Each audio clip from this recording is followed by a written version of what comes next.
ದೇವರ ಸ್ವಂತ ನಾಡು ಕೇರಳದ ಪ್ರಕೃತಿಯ ಮಡಿಲಲ್ಲಿರುವ ಕಣ್ಣೂರು ಜಿಲ್ಲೆಯ ಕೊಟ್ಟಿಯೂರು ಶಿವಕ್ಷೇತ್ರದಲ್ಲಿ ಭಕ್ತರ ದಂಡೆ ಹರಿದು ಬರಲು ಆರಂಭವಾಗಿದೆ. ಕೇರಳ ರಾಜ್ಯದ ಎರಡನೇ ಅತಿ ಶ್ರೀಮಂತ ದೇಗುಲ ಎಂದು ಹೆಸರುವಾಸಿಯಾಗಿರುವ ಈ ಕೊಟ್ಟಿಯೂರು ಕ್ಷೇತ್ರ ಇರೋದು ದಟ್ಟ ಅಭಯಾರಣ್ಯದ ಮಧ್ಯೆ.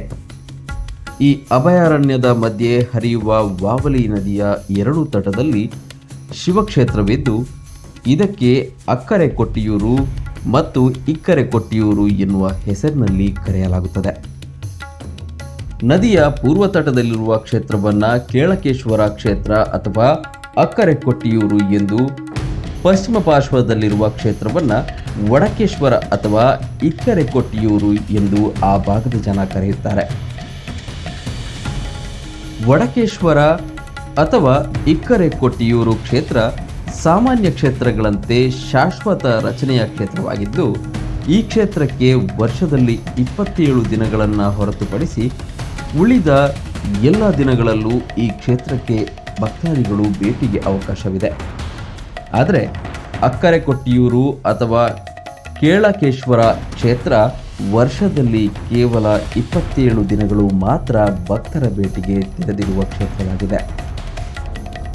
ಹಳೆಯ ಸಂಪ್ರದಾಯದಂತೆ ಇಲ್ಲಿ ಆಚರಣೆಗಳು ನಡೆಯುತ್ತಿದ್ದು, ಇಲ್ಲಿ ತೆಂಗಿನ ಗರಿಗಳಿಂದ ತಯಾರಿಸಿದ ಜೋಪಡಿಗಳಂತಹ ರಚನೆಗಳು ಇಲ್ಲಿದ್ದು, ವೈಶಾಖ ಮಾಸದ ದಿನಗಳಲ್ಲಷ್ಟೇ ಈ ಕ್ಷೇತ್ರ ಭಕ್ತರಿಗೆ ತೆರೆಯುತ್ತದೆ. ಬಳಿಕದ ದಿನಗಳಲ್ಲಿ ಈ ಅರಣ್ಯದೊಳಗೆ ಜನಸಂಚಾರಕ್ಕೆ ಸಂಪೂರ್ಣ ನಿಷೇಧವೂ ಇದೆ. ಸತಿಯು ಇಲ್ಲಿ ಬೆಂಕಿಗೆ ಹಾರಿ ದೇಹತ್ಯಾಗ ಮಾಡಿದ್ದಾಳೆ ಎನ್ನುವ ನಂಬಿಕೆ ಭಕ್ತರದ್ದಾಗಿದ್ದು, ಸತಿಯು ಕುಳಿತ ಪೀಠದಂತಹ ಜಾಗ ಇಲ್ಲಿ ಇಂದಿಗೂ ಕಾಣಸಿಗುತ್ತದೆ. ದಟ್ಟ ಅರಣ್ಯ ಮತ್ತು ನದಿಯ ತಟದಲ್ಲಿರುವ ಕಾರಣ ಈ ಕ್ಷೇತ್ರದ ಸುತ್ತಲೂ ನೀರು ಆವರಿಸಿದ್ದು, ಇಲ್ಲಿನ ಶಿವಪಾರ್ವತಿಯ ಮೂರ್ತಿಯನ್ನ ಈ ಕ್ಷೇತ್ರದ ಸುತ್ತಲೂ ಆನೆಯ ಮೇಲೆ ಪ್ರದಕ್ಷಿಣೆ ಮಾಡಲಾಗುತ್ತಿದ್ದು, ಇದುವೇ ಇಲ್ಲಿನ ಪ್ರಮುಖ ಆಕರ್ಷಣೆಯಾಗಿದೆ. ಶುದ್ಧ ಚಿನ್ನ ಮತ್ತು ಅಪೂರ್ವ ಕಲ್ಲುಗಳ ಸಂಗ್ರಹವು ಇಲ್ಲಿದ್ದು, ಇಲ್ಲಿ ಸಿಗುವ ಚಿನ್ನ ಮತ್ತು ಕಲ್ಲುಗಳನ್ನು ಇಕ್ಕರೆ ಕೊಟ್ಟಿಯೂರಿನ ಕೊಠಡಿಯಲ್ಲಿ ಭದ್ರವಾಗಿ ಇಡಲಾಗಿದೆ ಎನ್ನಲಾಗಿದೆ. ಇವುಗಳು ಅತ್ಯಂತ ಬೆಲೆ ಬಾಳುವ ಕಾರಣದಿಂದಾಗಿಯೇ ಈ ಕ್ಷೇತ್ರವು ಅತ್ಯಂತ ಶ್ರೀಮಂತ ಕ್ಷೇತ್ರವೆಂದು ಹೆಸರುವಾಸಿಯಾಗಿದೆ. ಇಲ್ಲಿ ಹರಿಯುವ ನದಿಯಲ್ಲಿ ಸಿಗುವ ಕಲ್ಲುಗಳು ವಿಶಿಷ್ಟ ಗುಣಧರ್ಮವನ್ನು ಹೊಂದಿದ್ದು, ಈ ಕಲ್ಲನ್ನು ಉಜ್ಜಿದಲ್ಲಿ ಅದು ಶ್ರೀಗಂಧದ ಪರಿಮಳವನ್ನು ಸೂಸುತ್ತದೆ. ಈ ಕ್ಷೇತ್ರಕ್ಕೆ ಬರುವ ಜನ ಇಲ್ಲಿನ ಕಲ್ಲುಗಳನ್ನು ದೇವತಾ ರೂಪದಲ್ಲಿ ಪೂಜಿಸುತ್ತಾರೆ.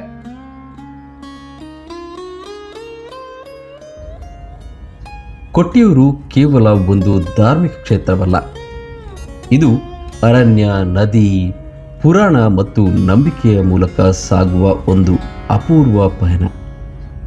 ಭಕ್ತರು ಬಾವಲಿ ನದಿಯನ್ನು ದಾಟುವ ದೃಶ್ಯ, ಪ್ರಕೃತಿಯ ಮಡಿಲಲ್ಲಿ ಮೈಳೈಸುವ ತಾತ್ಕಾಲಿಕ ಸನ್ನಿಧಾನ ಮತ್ತು ಶತಮಾನಗಳಷ್ಟು ಹಳೆಯದಾದ ಆಚರಣೆಗಳು ಭಾರತದ ಬೇರೆಲ್ಲೂ ಸಿಗದ ವಾತಾವರಣವನ್ನು ಸೃಷ್ಟಿಸುತ್ತದೆ.